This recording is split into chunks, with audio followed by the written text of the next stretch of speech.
Hello, so this is part 2 of my Empties video, and this is going to be makeup and perfume, and that's it. So, I'm just going to jump right in. I finished up, I know it doesn't look like it, but it's just kind of dirty at the bottom. An Almay Wake Up Liquid Makeup. This is with an SPF of 20. This is an Ivory number 10. I did a review of the Almay foundation and cover up before. But actually, since doing that, I've kind of changed my tune a little bit because when I was reviewing those products, it was a lot colder weather. And I found that in the summertime, this was actually a pretty decent foundation. It was fairly light, and it did have that SPF of 20. And I actually ended up using the whole thing, so much so that when I ran out, I picked myself up a second one, which actually I got in Naked number 30 or 3, I'm not sure, 030, because I was a little bit more tan in the summer, not by a lot because I'm pale 24 hours a day, 365, which is cool. So yeah, I ended up using these. I do think that unless you can get them on sale, they are a little pricey. Getting up into the, between $16 and $17 range, which I do think is expensive for drugstore makeup.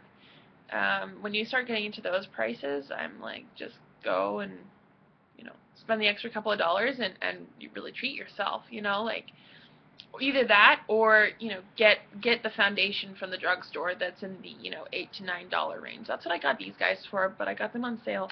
So yeah, I think that in summertime this actually might be a nice option. I enjoyed it and gave me kind of decent coverage when I wasn't, having crazy breakouts or anything like that. If you are having crazy breakouts, I don't think it'll work great for you because I would say the coverage is medium. So kind of, but I would consider repurchasing.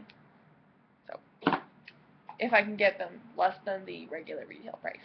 Another foundation, I finally went through my Naked Skin by Urban Decay Weightless Ultra Definition Liquid Makeup, and I got this in Naked Skin shade 2.0. I used this all up. I found that in the summertime this was a nice option as well. It is, I would say, light to medium coverage, very kind of sheer, it goes on very thin and is totally liquid. Whereas like the Almay was kind of in between like a liquid and more of like a gel kind of thing, like it was thicker, but this was definitely liquid, like quite liquidy, and you had to shake this up. And this was, I like to apply this. I didn't think that it applied well with my fingers. I used my Sigma flat top for this, and it applied pretty nicely. That combined with some powder was like actually a pretty nice finish. So I would consider purchasing this again if I wanted like a lighter summertime foundation. I don't recommend this in the winter. So yeah, I think it was nice. I do think that it is pricey. I forget how much I paid for it though. $42 maybe? I can't quite remember. But yeah, I think it's, I think it's decent, and I do think that you get quite a bit because it is liquid. So I feel like with liquid, unless you use a lot of it and do like multiple layers, for the most part, you get more use out of it than thicker foundations, because I feel like just naturally we want to put on more. So yeah, I would consider repurchasing that one as well. I went through a Rimmel Stay Matte powder. I'm on my second one and will need to soon get a third one. I really like this powder. Keeps me matte, doesn't break me out. I use 001 transparent, and I think this is a good purchase. I don't think that I'll be switching that anytime soon. I like it. I went through a MAC blush, which is kind of exciting. I have still a little, it's like scratchy kind of, but it's so hard to get anything out that I consider this empty. And this is in Rosy Outlook Pro Longwear Blush. I liked this. I think that for the summertime it was really pretty, kind of like a pop of delicate pink on your cheek. Of course that doesn't look nice with the red lip that I'm sporting today. But for the fall and for the winter, I won't be wanting to get another one of these simply because I like to do more of a plum tone in those seasons. Just I feel like they're richer, and I really like to wear a bold lip in those seasons. So you'll never want to do a pink blush with a red lip. It just doesn't look right.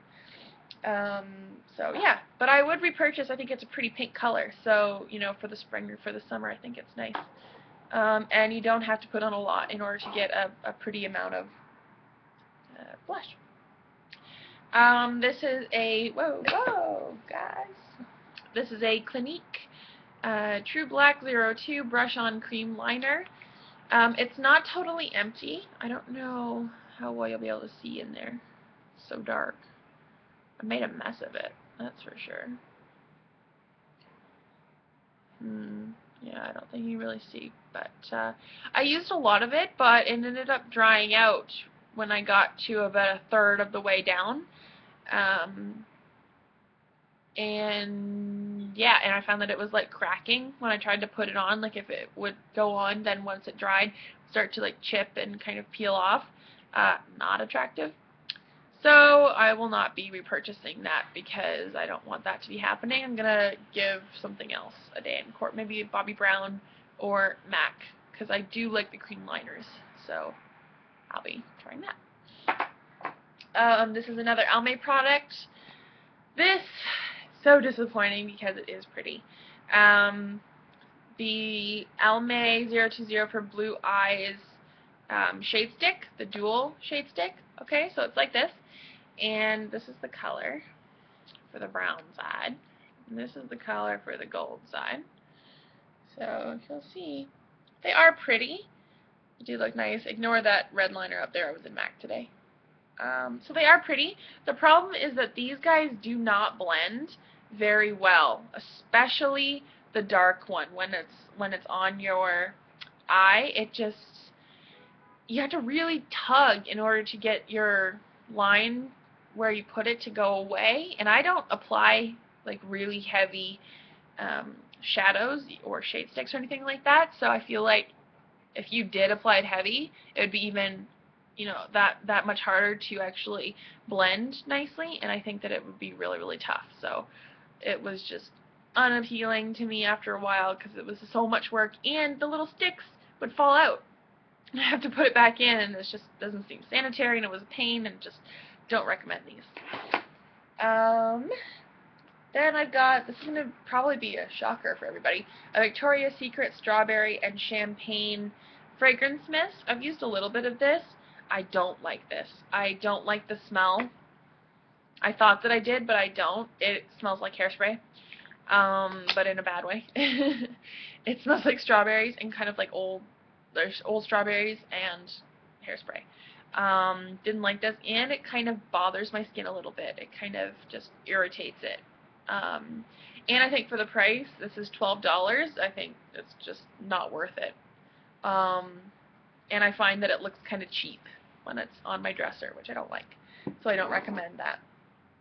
Not to say that I don't think that any of the Victoria's Secret mist could be okay, but I just don't like that one. I have, this is so sad for me, I have a Calvin Klein Beauty perfume, totally empty, which is so sad. This is my signature scent. This is my favorite perfume, only perfume I own, and I'm totally out of it, which is so sad because it's so gorgeous. But I won't be repurchasing right away because it is about $115, I think, so I'll have to kind of wait for that a little bit. But it is beautiful. I really recommend you trying it out. It is a slightly more mature scent, but gorgeous. Like, I cannot stress how beautiful this is. If you're in the market for a new perfume, this could be yours, because I love it, and I've never met anyone who smelled it and didn't like it. So yeah, so I love that. I'm so sad it's gone.